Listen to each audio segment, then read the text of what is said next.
اور انسان اس وقت وہ عزتوں اور بلندیوں کا مقام حاصل کرتا ہے۔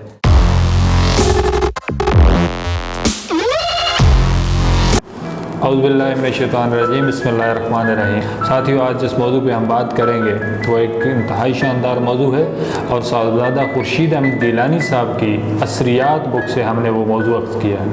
فرشتوں سے بڑھ کر ہے انسان ہونا، یہ اس کا موضوع سخن ہے، اور کیا ہی خوبصورت کلام کہ فرشتوں سے بڑھ کر ہے انسان ہونا، مگر اس میں لگتی ہے محنت زیادہ۔ تو فرشتوں سے بڑھ کر انسان ہونے کی جب بات کرتے ہیں اور انسان کے مقام کو جب بیان کرتے ہیں کہ کس طرح انسان فرشتوں سے افضل ہے، کس طرح فرشتوں سے اعلیٰ ہے، کس طرح فرشتوں سے افضل ہے، تو اسی پہ خوبصورت شعر بھی ہے کہ فرشتہ مجھ کو کہنے سے میری تحقیر ہوتی ہے،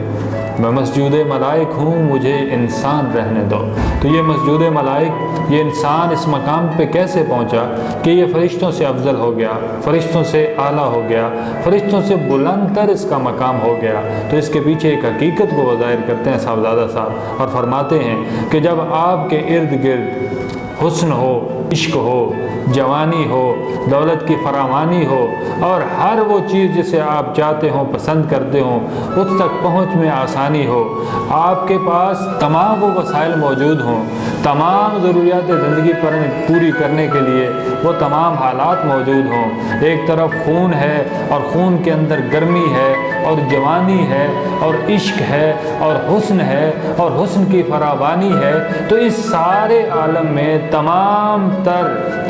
تر عطاؤں کے اندر، تمام تر سہولتوں کے اندر، تمام تر آسانیوں کے اندر جب آپ جو چاہیں کر سکتے ہو، جیسا چاہیں کر سکتے ہو،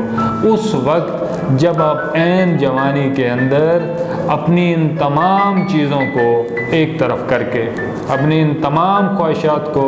رد کر کے اپنے رب کے حضور سجدہ ریز ہوتے ہیں،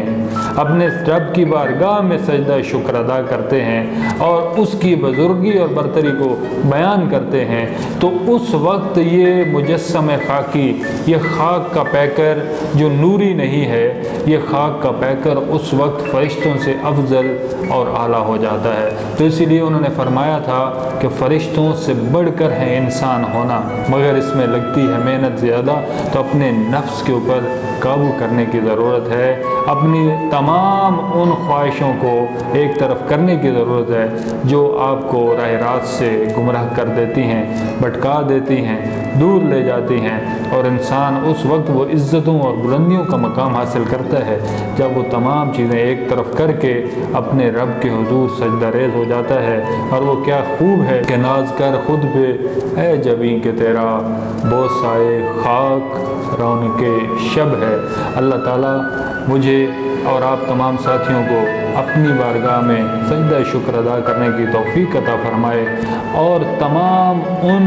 برائیوں سے محفوظ فرمائے جو اسے پسند نہیں ہیں، جو اس کی طرف جانے میں راہ میں رکاوٹ ہیں۔ اللہ تعالیٰ ہمیں اس سے محفوظ فرمائے اور ہمیں وہ طاقت اور ہمت عطا فرمائے کہ ہم اس کے شکر گزار بندوں میں شامل ہو سکیں۔ بہت شکریہ آپ تمام احباب کا۔